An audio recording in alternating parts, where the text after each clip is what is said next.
राधा आत्मा को कहते हैं और स्वामी परमात्मा को। राधा और स्वामी ये दोनों नाम अलग नहीं, एक हैं। एक में एक होना चाहने के लिए परमात्मा से जुड़ना और उनसे मिलने की कहानी तो बहुत पुरानी है। सभी परमात्मा से मिलना चाहते हैं, जानना चाहते हैं, परंतु उनसे मिले कैसे, जाने कैसे और उन्हें पहचाने कैसे। परमात्मा कहीं दूर नहीं, परमात्मा हमारे पास है, परंतु उनकी यात्रा इतनी लंबी बना दी है कि हम उन तक पहुंचना चाहते हैं। चाहत तो सभी की होती है परमात्मा को पाने की, परंतु वो लगन, वो प्रयास वो कैसे करें। जब तक किसी को प्यास न लगेगी, पानी की महत्ता उसे कैसे पता होगी। पानी का गिलास किसी के सामने लेकर जाओ, एक घूंट पानी भरकर वो पिएगा एक घूंट, परंतु प्यास न होने के कारण सिर्फ एक ही घूंट पिएगा। और यदि किसी प्यासे के पास तुम पानी लेकर के जाओ, पूरा गिलास एक सांस में पी जाएगा और भी मांगेगा। तो ये प्यास भी पानी की तरह है। जब तक चाहत से कुछ नहीं होता, कि चाहते तो सभी हैं कि परमात्मा मिल जाए, परंतु वो प्यास कहाँ से लाएं? वो मीरा की तरह प्यास कहाँ से लाएं? वो कबीर और रविदास जी की तरह वो प्यास कहाँ से लाएं? परमात्मा को पाने की चाहत से कुछ भी ना हो सकेगा जब तक वो परमात्मा की प्यास हमें न लगेगी। और वो प्यास ऐसी कि वो प्यास दिन और रात लगी रहे। ये नहीं कि बस सिर्फ घंटी बजाई और परमात्मा को चाहा। चाहने में और प्यास लगने में बहुत अंतर है। प्यास में आदमी भागा चला जाएगा, पानी की खोज करेगा, और चाहत में क्या करेगा? मिल जाए तो ठीक है, ना मिले तो कोई बात नहीं। तो परमात्मा की प्यास जब तक हमें उन संतों की तरह नहीं लगेगी, तब तक पूरा जीवन निकल जाएगा, परंतु हम परमात्मा तक नहीं पहुंच पाएंगे। वो मीरा की तरह, गुरु नानक की तरह, रविदास जी की तरह, कबीरदास जी की तरह और भी अन्य संत जो हुए हैं, जब तक वो प्यास हमारे अंदर जागृत नहीं होगी, तब तक हम उस परमात्मा की तरफ नहीं बढ़ सकेंगे। चाहत से कुछ भी ना हो सकेगा और जीवन यूं ही व्यर्थ चला जाएगा। जिस दिन हमें परमात्मा की प्यास लगेगी, उस दिन परमात्मा कहीं दूर नहीं, हमारे समक्ष, हमारे बिल्कुल सामने होगा। उसकी दूरी सिर्फ इतनी होगी कि आंख खोलना और आंख बंद करना, सिर्फ इतनी दूरी है परमात्मा और हमारे बीच में। और चाहत ने वो दूरी इतनी बना ली है कि हम उन्हें दर दर पे भटकते फिरते हैं, उन्हें ढूंढते हैं कि परमात्मा कहीं मिल जाए।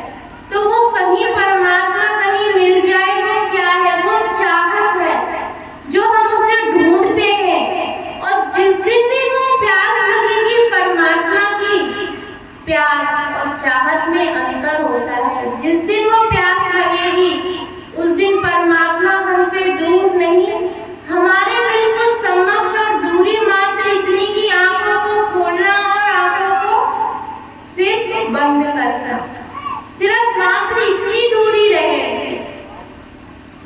तो हम परमात्मा की चाहत को न सोचकर परमात्मा की प्यास को अपने अंदर जागृत करें। वो परमात्मा की प्यास हम अपने अंदर जगाएं ताकि हम उस परमात्मा को पा सकें। परमात्मा से मिलने की जो हमारे अंदर चाहत हमेशा रहती है, वो पूरी जब हो पाएगी जब हमें वो प्यास लगेगी। और वो प्यास केवल कुछ क्षणों की नहीं, दिन और रात लगेगी। सिर्फ हमारे अंदर सिर्फ एक बात होगी, परमात्मा को पाने की प्यास। जिस दिन वो प्यास जागृत हो गई हमारे हृदय में, उस दिन परमात्मा हमारे समक्ष होंगे। फिर वो ढूंढने की जरूरत नहीं है कि हम दर दर भटकते फिरेंगे किसी मंदिर मस्जिद गिरजाघर में हमें परमात्मा के दर्शन हो जाए। वो दर्शन मात्र नहीं कि हमारा उद्धार हो जाए। हम अपने पापों को धोने के लिए गंगा स्नान के लिए जाते हैं, जमुना स्नान में जाते हैं ना। क्या वहाँ पे सिर्फ पाप ही धुलते हैं, पुण्य नहीं धुलते हैं? पाप भी तुम्हारे हैं और पुण्य भी तुम्हारे हैं। वो कहाँ पर तुम्हारे साथ होते हैं कि गंगा स्नान में जाते हो और वो गंगा स्नान छटनी करके केवल पापों को धो देती है, पुण्य को ना धो सकेगी।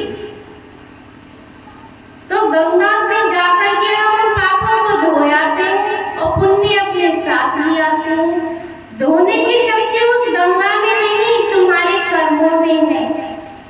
कर्म जो भी हम करेंगे, कर्म के आधार पर ही हमारे पाप और पुण्य बढ़ते और घटते हैं। जिस दिन कर्म की गति हमें समझ में आ जाएगी, उस दिन हमें सत्संग समझ में आ जाएगा। समझने की बात से एक संत की वाक्य याद आता है। एक संत जी ने सत्संग दिया, आप सभी की तरह सभी वहां पर बैठे हुए थे। संत जी ने पूरा सत्संग सुनाया और सभी से कहा अंत में कि सबको बात समझ में आई। सभी ने हाथ खड़े कर दिए कि हाँ, पूरी बात समझ में आ गई। सत्संग समाप्त हुआ, संत अपने विश्राम स्थल पे गए। एक व्यक्ति उस भीड़ में से निकलकर आया और बोला, संत जी बात समझ में नहीं आई। संत जी ने फिर से समझाई और वो चला गया। अगले दिन फिर वही व्यक्ति आया और संत जी से कहा कि बात समझ नहीं आई। फिर वो व्यक्ति को उन्होंने फिर से पूरी बात समझाई, फिर वो चला गया। ये प्रक्रिया केवल एक दिन की नहीं, ये प्रक्रिया 5 दिन चली। जब वो छठे दिन आया तो दरवाजे पे सेवादार था। सेवादार ने कहा कि एक तो आप मुझे पागल नजर आते हैं, एक अंदर हमारे गुरुजी हैं। आप पूछते पूछते थकते नहीं हो और वो समझाते समझाते नहीं थकते हैं। इतने में संत को आवाज आई और वो बाहर निकल के आए। उन्होंने कहा, भाई तू आ गया? कि हाँ, बात समझ में आई? उसने कहा नहीं, आ जा। फिर वही बात उसने दोबारा समझाई। ये प्रक्रिया 5 दिन भी ना चली, 21 दिन तक यही सब चलता रहा। जब 22वें दिन सुबह से लेकर शाम हो गई, गुरुजी ने अपने शिष्य से पूछा, आज वो भला व्यक्ति नहीं आया? तो संत जी ने शाम को उठे अपने आसन पे से और उसके घर पहुंच गए और जाकर के कहा, भाई तबीयत ठीक नहीं है क्या? बात समझ में आई? तो उस व्यक्ति का क्या उत्तर था? ये कोई कहानी नहीं है कि एक कहानी हमने सुन ली और खत्म। ये ध्यान देने की बात है। जब गुरुजी ने कहा कि बात समझ में आई, तो उसने क्या उत्तर दिया? उसने कहा, जीवन बदल गया। जीवन बदल गया। फिर तो समझ में आनी थी। इसका क्या मतलब हुआ? गुरुजी ने सत्संग में समझाया था, यदि बात समझ में आ जाएगी तो जीवन बदल जाएगा। तो जीवन तो बदला नहीं, बात तो पहले ही दिन समझ में आ गई थी। जैसे आप सभी बैठे हो, बुद्धि के स्तर पे सभी को सब समझ में आ जाता है, परंतु जब तक वो जीवन नहीं बदलता तब तक वो समझ किस काम की। हमारे भी सत्संग पहले ही दिन समझ में आ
है कि समझ में आ गया। जो भी चीज बाहर